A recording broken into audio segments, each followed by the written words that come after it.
The agenda this week reviewed Ontario's resurging economy, found out more about Israel's friends and foes, and explored the roots of homegrown terror. The agenda's week in review begins with Thunder Bay's changing demographics. Chief Morso, let me start with you. Tell us about your community and whether they live more on or off reserve.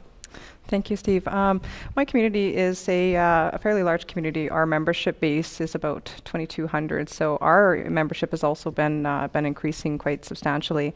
We're adjacent to the city of Thunder Bay, therefore that makes us fairly urban, both in our practices and customs, but also in how we commute and we grow and how we build our communities and economies on a daily to annual basis. So Fort William has a lot of, we have about 900 on reserve, but the remainder does live off reserve, and we're seeing more and more of that as the years go by. So the majority off reserve? A good majority is off reserve, as I said. So having that many of our community members off reserve, it definitely does change the dynamics of how we do things in our community and how we try to maintain a lot of our traditional practices and customs, but it also opens the gateway and opens the door for our community members to want to reach out beyond the reserve and the confines of the reserve to be able to seek, whether it's self-sustainability or it's to seek career or to seek education or any kind of goals that they may have down the road, and move beyond that. Well, I was going to ask, how do you keep the culture, the language, the traditions, how do you keep it all going if more and more people are moving into the city and off reserve? Well, I think you could still maintain, and I think you can still engage in your cultural and traditional practices on reserve and still encourage your off reserve members to participate.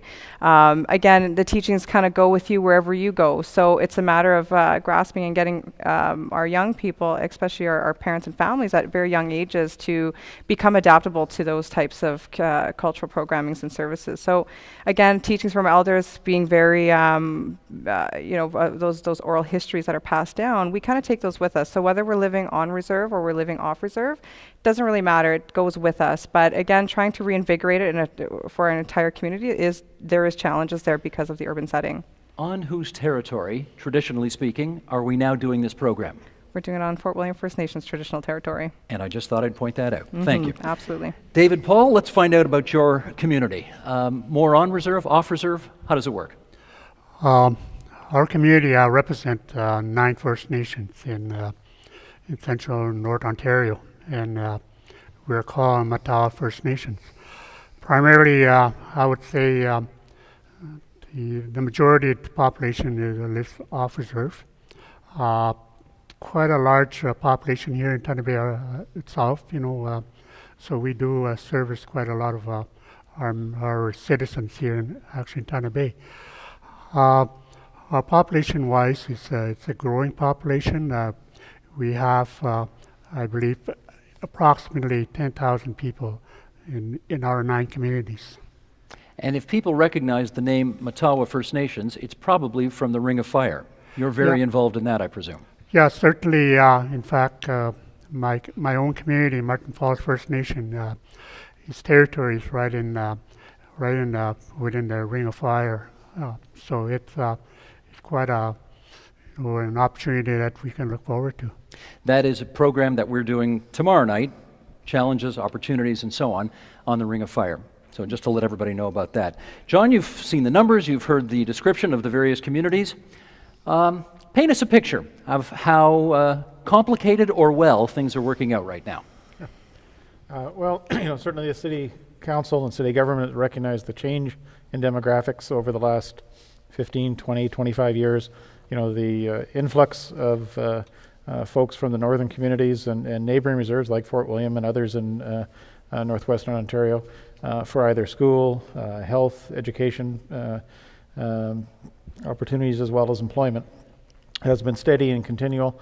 You pointed out earlier the median age of the Aboriginal population. Certainly, that's much the case here as it is across the country. Fastest growing demographic in the province, right? So a lot of young people, a lot of young families, and they're seeking the opportunities that an urban center can offer them.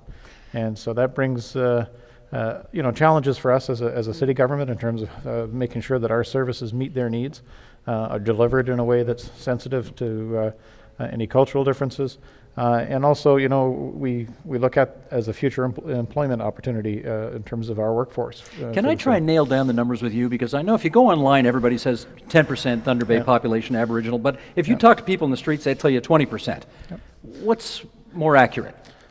Well, I think that somewhere between 15 and 20% is the more accurate number. I mean, you simply need to go for a walk down the street and see the faces that are on the street and realize that 10% is a low number.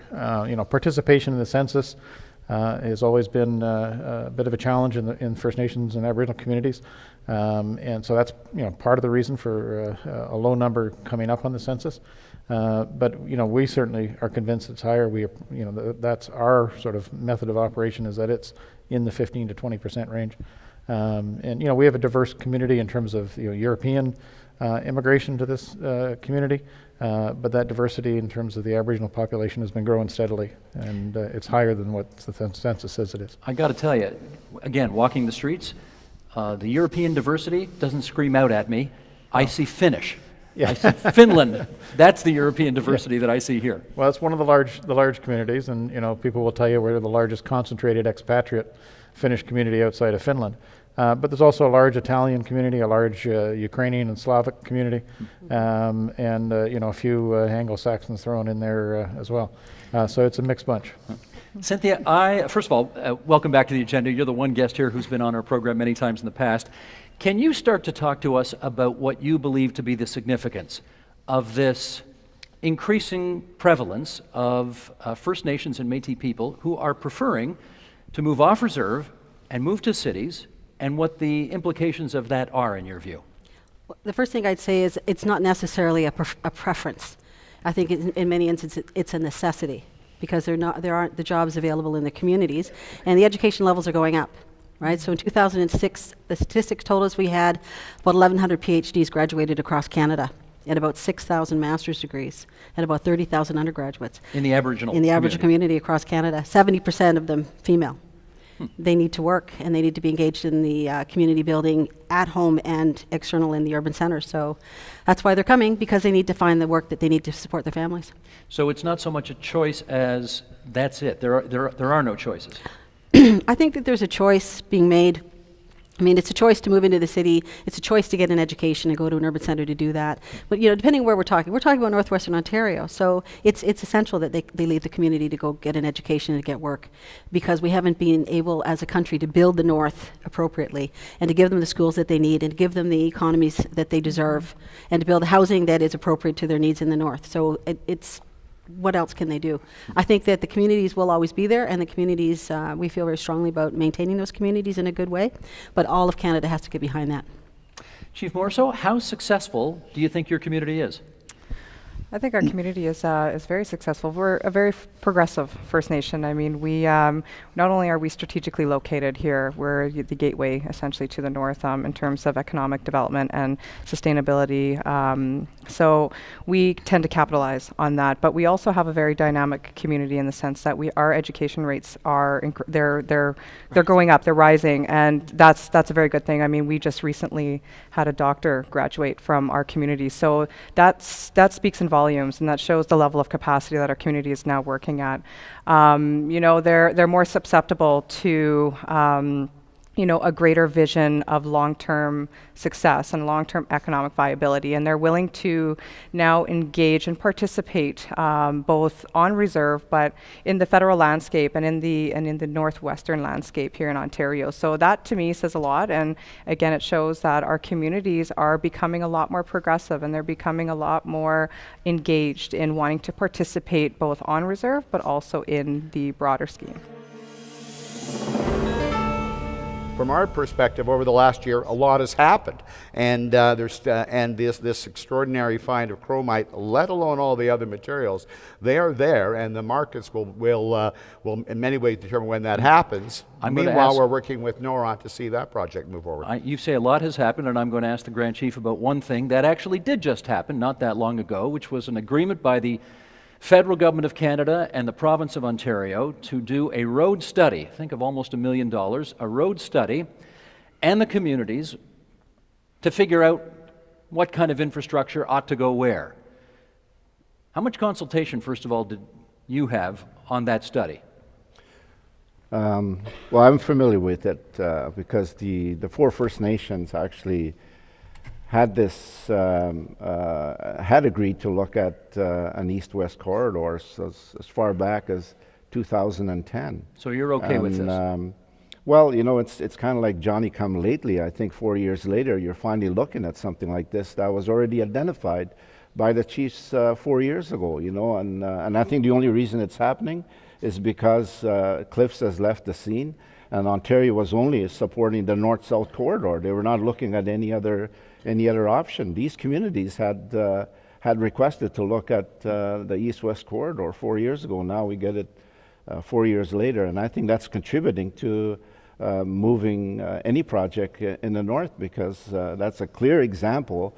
I think if Ontario and even the feds were engaging First Nations a lot, if they were listening to them, I think some of these issues could have been addressed a lot quicker. Do you think, Al Coutts, that this agreement to study the roads and infrastructure, how significant a moving forward is that in terms of the whole project?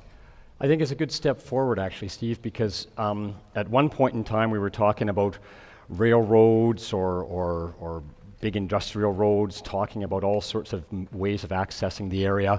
We had lots of different infrastructure views, and now we've moved that conversation from a north-south, east-west to an east-west corridor that I think the four communities can really rally around. It works for the mineral proponent, Noront, and it works for both levels of provincial and federal government. So it's a really good step, I think, getting some alignment and getting some traction in the area. If you live south of the French River, maybe the only thing you hear about this part of the province is ring of fire, ring of fire, ring of fire. Is that the whole story? Certainly not, Steve. The opportunity to illustrate today that Northwestern Ontario is a significant contributor to the mining industry in Canada. We produce about 20% of Canada's gold in any given year. So that mineral wealth, which is about 900,000 ounces, creates prosperity, economic wealth for all of Ontario. How many jobs you not figure? Just the north. That's about 3,500 jobs in 5 mines in the Northwest.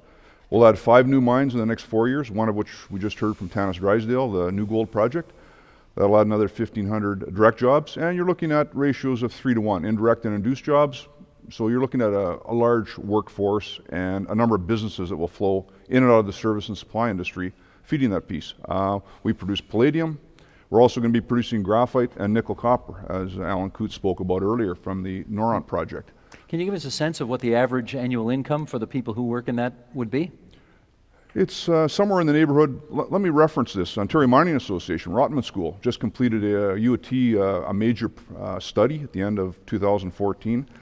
The average wage was portrayed as $145,000 per year in an average gold mine. So the average gold mine was studied, and these are interesting numbers for Ontario as well. I'll just leave you with 2. $330 million will flow in terms of GDP contribution from that one mine, and about $100 million in terms of taxes and royalties from that one gold mine. Again, it's an average generic Northern Ontario mine, so many of the mines we're speaking about now would fit into that piece. So that $100 million goes to all levels of government. Those are good paying jobs. Very, very much so. It is the highest paying industry in the world.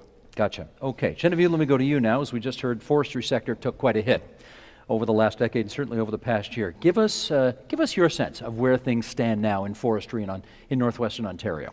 Well, where they stand now, it's, for me, I'm so optimistic. When I entered the industry and we suffered that down cycle, I was just sort of starting or mid-career, and I was listening to everybody around me, those senior to me, saying that, this is the sunset industry. Well, I heard that in 2009. In 2014, it's just now starting to come back. But we're coming back in a different way. It's not just the sawmills coming back online, although they are, the few pulp mills that are running in the region, but it's new companies coming in, like a Rentec from California, or the Aditya Birla Group buying a pulp mill in Terrace Bay, looking to actually transform it into making fluff pulp or rayon for the textile industry. So it's recovering in a different way. It's never going to recover to the heyday that it was before the downturn. We were harvesting somewhere in the neighborhood of 24 million cubic meters at that point, and in the last 3 years it's only averaged about half of that. So it is recovering, and it's interesting, as it's recovering, there's new opportunities. There's new opportunities for First Nations to become more involved, for municipalities to have more of a say in how the resource is managed. There's a few forests across the region that, as a result of several bankruptcies that happened during the downturn, they're under new management regimes. Some of them run by wholly owned First Nations companies. And there was one Crown Corporation created, a local forest management company, where municipalities, First Nations, educated members of the community have a say in how the forest is managed. It's a very different model than what we had pre the downturn. So it's very exciting. Jim, I guess part of your job at your post-secondary institution is to make sure you train the people who are going to go into these jobs. Absolutely. How's that going? You know, I wish I could produce more graduates. We have 7,000 students in any one year, 55 programs. We have the highest employment rate for the last 3 years across the college system. What is it? Well, sitting around 89% to 90%. That's the total employment rate. The related employment rate is also highest in the province as well. So let me just get this right. If you graduate from Confederation College, 89 out of 100 grads are going to get a job in the area in which they studied. Well, it's 6 months after the graduation is when that survey is done. They're employed. For the ones who are in the areas they're studied, they're about 65%, and that's also the highest in the province. Is this for mining and forestry? Right across the board. So, you know, we've got 55 programs, and in mining there's more than 58 occupations, and forestry a similar type of number, but we train people right across the board. If I could produce double the number of technologists right now and tradespeople, they would all be eaten up in 2 seconds. You know, the program here is about natural resources, but this past week I've been meeting with manufacturers, Bombardier, a whole variety of smaller manufacturing. The same story that's there. They need people now, let alone as we go ahead with the further developments of forestry and mining. Madge, help us understand though, I mean, a lot of these towns in Northern Ontario literally only exist because 100 years ago, a big company decided to come and set up a mill, paper products company, whatever, and now that that company is gone, how do we make sure the town doesn't go as well? That's certainly a concern, and one that's familiar to a lot of the smaller towns, and something that they're probably still struggling in reinventing themselves in many ways.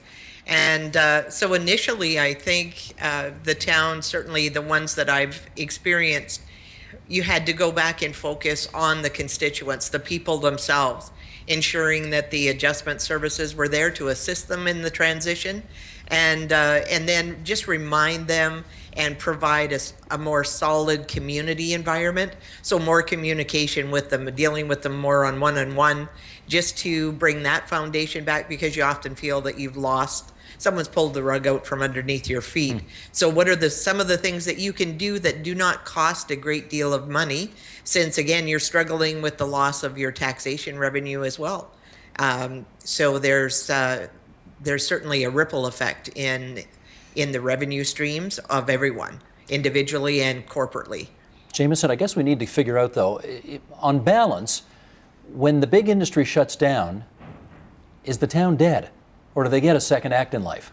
Well, yeah, I would call it Plan B, right? So what I would say, increasingly what we're seeing in current times is, especially in some of the more urban centers, there are a lot of cities experiencing a second life. I think one of the challenges is it's capturing that Globe and Mail editorial. The jobs that come back, are they the same type of jobs? Are they the same paying jobs with benefits and whatnot? Well, they're not. They're not. I mean, although I think Stan's advice is wise. And what other industries can you try to pull in? So there's an immediate reaction, then there's also, I think, a second aspect that government needs to think about more and more, and so do communities.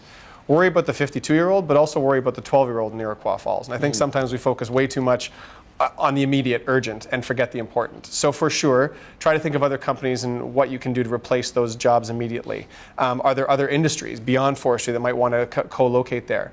But I'd also say, as you were saying before, in economic theory, it would be, what was your competitive advantage 100 years ago? And your competitive advantage 100 years ago was proximity to an incredible resource that then also built up an incredible skill base.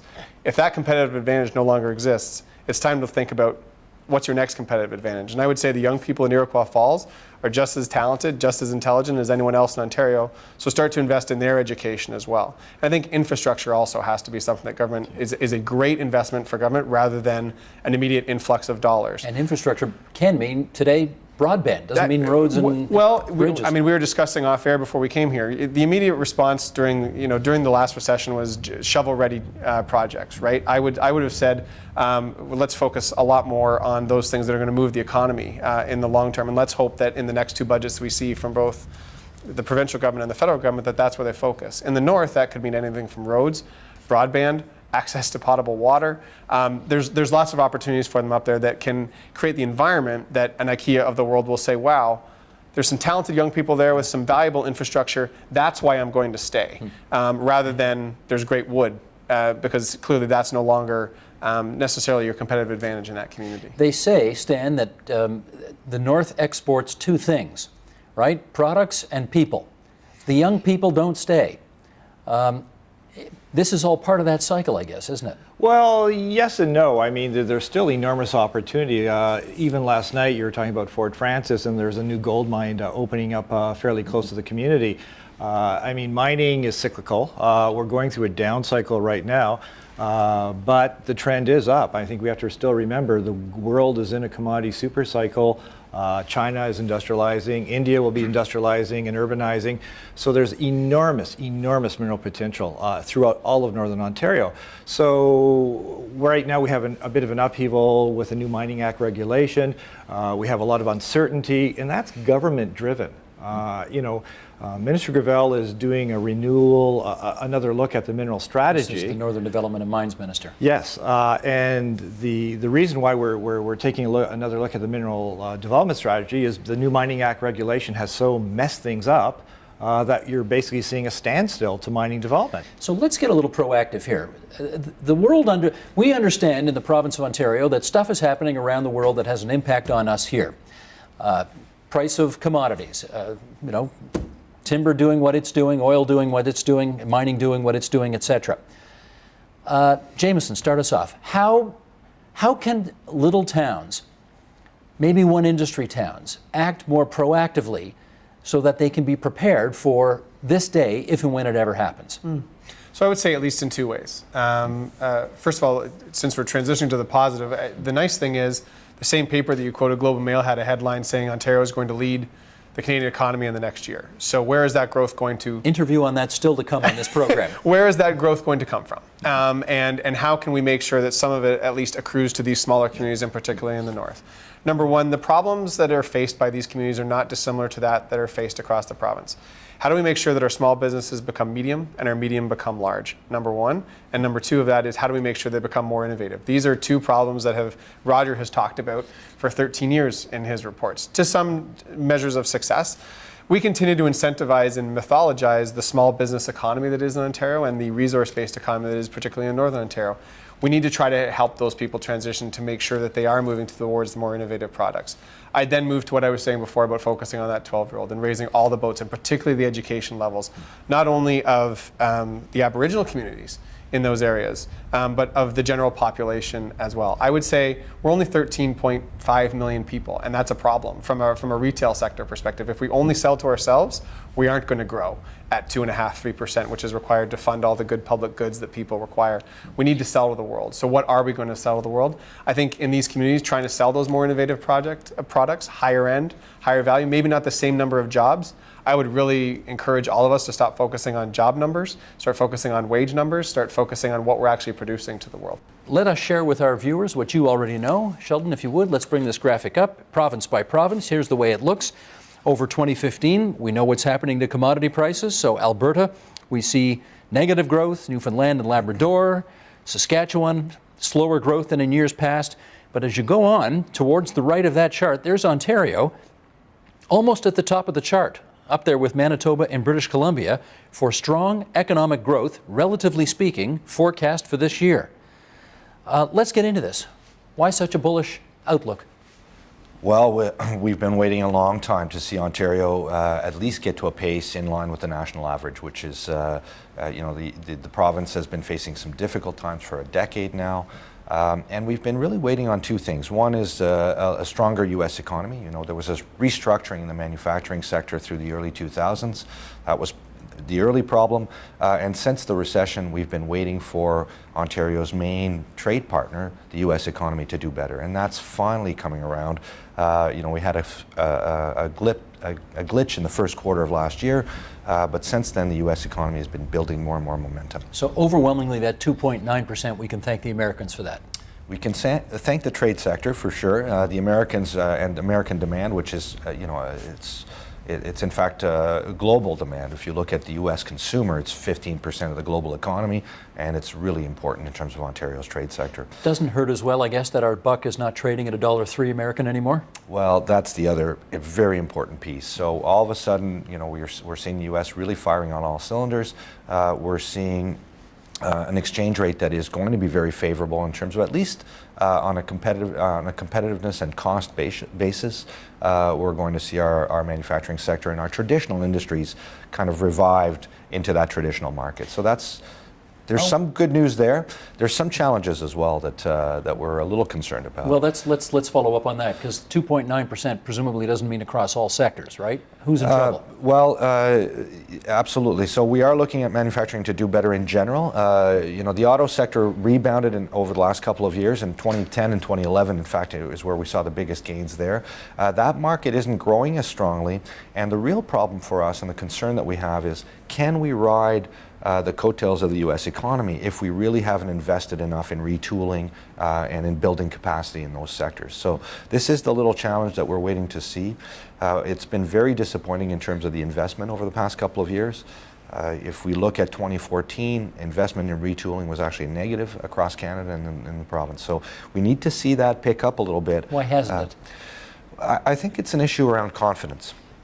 For a long time now, we've seen essentially the business sector in Canada and in the U.S. really battered by that financial crisis. So it wasn't just a recession in 2008, 2009. It was a recession, financial crisis, and we know that these kind of crises, financial crises, tend to have a much longer-term impact on the psyche, I think. And if you look at we've heard this often from south of the border and here in Canada about how much cash in reserve that a lot of corporations are holding. So there's that ability. The money's there. They're sitting on dead money, as they're sitting on that money. Former governor of the bank called it. Exactly. It's a prudence issue among investors. You are the ambassador from Israel to the United Nations, so I want to take advantage of your being here to ask you about some things happening at the United Nations. Let's start with this. A Human Rights Council at the UN was established to inquire and investigate whether Israel violated international humanitarian laws during last summer's conflict in Gaza. And Israel strongly took objection to that. What was the nature of your concern about that? First, I'd like to set the stage. The Council on Human Rights, has been headed and chaired by Jeffersonian democracies like Syria and Libya. This is like having Jack the Ripper run Scotland Yard, or Charles Mansell, the crime investigation squad of the NYPD. For a while, I have a feeling that the inmates have taken over the asylum. But if you look at this from an Israeli point of view, Israel is an open society. We have an independent judiciary. We are checking ourselves every day on everything that we do, and we feel this enormous bias against Israel. They're not double standards, they're triple standards out there. There's a standard for democracies, a standard for dictatorships, and a special standard for Israel. Don't you sort of want that, though? No, we don't. I'll tell you why. Because if there's an Article 4 that people don't know that talks about human rights violations all over the world, and there's a special article singling out only Israel, Article 7. Am I not good enough, in parentheses, to be with a group of North Korea, Libya, and Syria? Why single me out? So in the sense... Are you sure you want to be judged by the same standards as some of the worst dictatorships around the world, though? People usually say that, in order to say, hey, but you want to be different than others. But oh no. What people are doing under that banner of so-called legitimate criticism of Israel, look, 30-40% of all resolutions in the Council go against Israel. In comparison to everyone else in the world. This is bias. This is done in a way that has nothing to do with real honest criticism of a democratic country. And you saw the issue of Chavez, leading the investigation. Well, He's a Canadian. He's a Canadian, but I want to say something about Canada. Canada is a moral compass, and you should see Canada at the United Nations. You all should be proud. An amazing, moral compass, fighting on the front line against terror every day and against bias at the UN system on all sides. And it's on the front line encountering the phenomena that we talked about in the past. We should establish the fact that William Schabas, who was the head of this investigation, resigned, and you guys are pretty happy about that, right?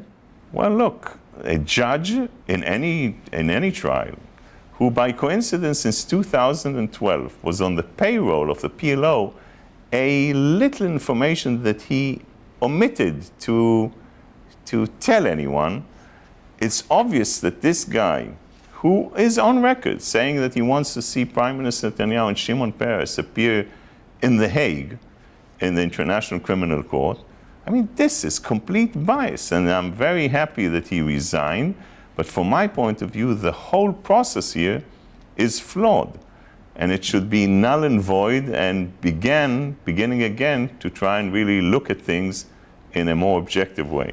I appreciate the fact that Israel does not want to be held to, as you put it, a double or a triple standard. You also don't want to be judged by the standards of North Korea, et cetera, because that's ridiculous. Yeah.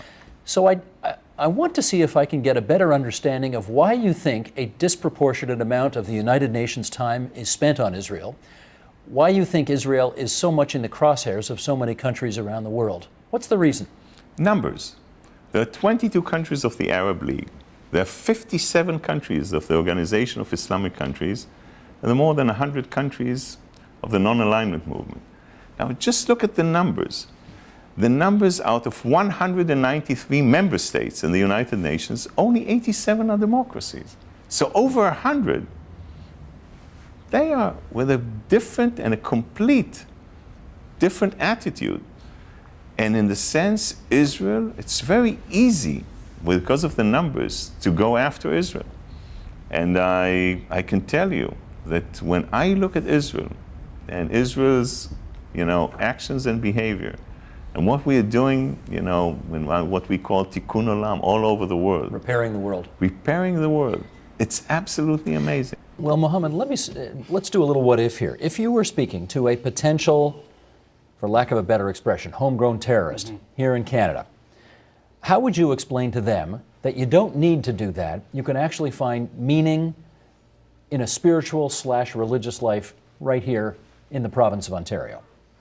I wouldn't even limit it there. I have no problem if they have problems with Canada and they want to leave, but there's ways to go about it. I'm not trying to stop people from believing that they can live amongst Muslims and live a better life.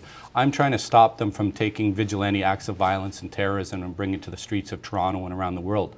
So I don't really care if they're not pacifists, because I'm not a pacifist, but I'm concerned when they're willing to engage in acts of violence that's going to lead them down a path where they're going to hurt innocent civilians. Even, for example, Israel, some of the people went back and joined the IDF to fight against Hamas. How can I tell, for example, a Palestinian man who's in Canada and he wants to go back and help the Palestinians, maybe not Hamas, but the Palestinians? I can't say anything. But if he told me I'm going to go strap a bomb to himself and he's going to go blow up innocent civilians, then I'll cooperate for justice and try to stop him from doing that. So I set my guidelines at imminent threats of vigilante or terrorist violence. So talking the person out of it, first of all, is letting them know that I'm not here to tout the Canadian government's line on foreign policy. I completely disagree. But I believe if we engage and bring in a better, lesser of two evils or greater of two goods government, then perhaps we can adjust the foreign policy to be more balanced towards Israel and all other nations around the world. Now, if you can get them to buy in, then you have to get on a theological level. And that you have to challenge them is, where did they learn their religion from? They're taking their religion from what we call Mufti Yahoo or Sheikh Google. So a lot of them don't even know. They're just reading stuff, but they don't even know who translated it. So they're saying they're reading the Quran. They're not reading the Quran. They're reading an interpretation of somebody's understanding of the Quran. Which may not be accurate. Which may not be accurate. Then they're latching on to personalities like Osama bin Laden, Imam Anwar al-Awlaki. And then when they take that narrative with the grievances, I said it's a volatile cocktail, because what ends up happening is they end up justifying things that normally they couldn't see themselves justifying, but because they see them as the rebellious leaders of this ummah, or this, leader of this nation, they latch on to them. And one thing I want to say about the beheading, and irony to the people of ISIS watching this, is you don't believe in nationalism. They don't believe in nationalism, but they punish those three individuals for their association with what? With Britain and America. The irony of their whole thing, if it's two camps, believers and unbelievers, in their own understanding, they've already blown it. They don't even understand the fact that no soul will be burdened with the sin of another, according to our book, according to Allah. Yet they punished him for the perceived injustices of the foreign policy of a nation they don't even believe in. You talk about community influence here, and the impact that can have on perhaps someone who's a lost soul and looking to make a mark in the world. Are the communities of this country doing a good enough job to be aware of those dangers and counteract them? Good question. I think there was a point that I wanted to make with respect to religion and the role that religion is thought to play in radicalization. And it's very often I think, simply understood as a risk marker, right? People who become too religious, we should worry about them. Perhaps. However, what the research shows is that for the vast majority of people, religion and Islam is a protective factor, right? People who are deeply religious, are not those people who are taking up arms and going overseas, right? They're the people who believe in more peaceful ways of dealing with conflict and grievance. And certainly that also fosters a particular collective dynamic. And so I can speak to within the Somali diaspora in Toronto, for example, there are very, very, very aggressive counterframes in place within that community that view al-Shabaab and al-Shabaab's use of the Quran as a perversion of Islam. And very, very thoughtful counter rebuttals to many of the claims, the religious claims that al-Shabaab makes in their recruitment strategies. So I think we also need to look at religion as, for the vast majority of people, as a protective factor rather than a risk marker. And I think that we also need to be aware that religion and interpretations of the Quran that are grounded in reality and not in misinterpretations or in perversions can play a very key role in shaping opposition to radical groups within communities. That is interesting, because that goes against what the conventional wisdom of the day is, which is the more religious you are, the more likely you are to do this. Absolutely. You're saying it isn't so. Not necessarily so. And there's an increasing body of research, and I'm sure Lauren can speak to this, that highlights the protective factors of religion. In prisons, etc., now they're finding, the research is showing that the single best group in prisons to prevent radicalization are the Salafi groups. Mm-hmm. So the groups that are holding to a very fundamentalist, we would call in kind of simple sense, a fundamentalist Islamist view. And they're able to demonstrate that you don't need to go to the limit of the radicalized violence, the extreme jihadist perspective, in order to accomplish most of what you want to accomplish in terms of your religious Find belief. that encouraging? Yeah, so the Salafi groups, and this is mainly research out of France, but it's starting to be replicated elsewhere. Overwhelmingly, the prison officials are starting to realize that the real frontline protectors are the ones who, they used to lump Salafists in with jihadists. Now they're recognizing the Salafist community in prison, also in places like Brixton in England, are actually at the forefront of trying to redirect youth successfully away from radicalization. And that is the Agenda's Week in Review. You can see all of those programs in their entirety. They're on our website, theagenda.tvo.org, on our iTunes channel, and on our YouTube channel at youtube.com/theagenda. Support Ontario's public television. Donate at tvo.org.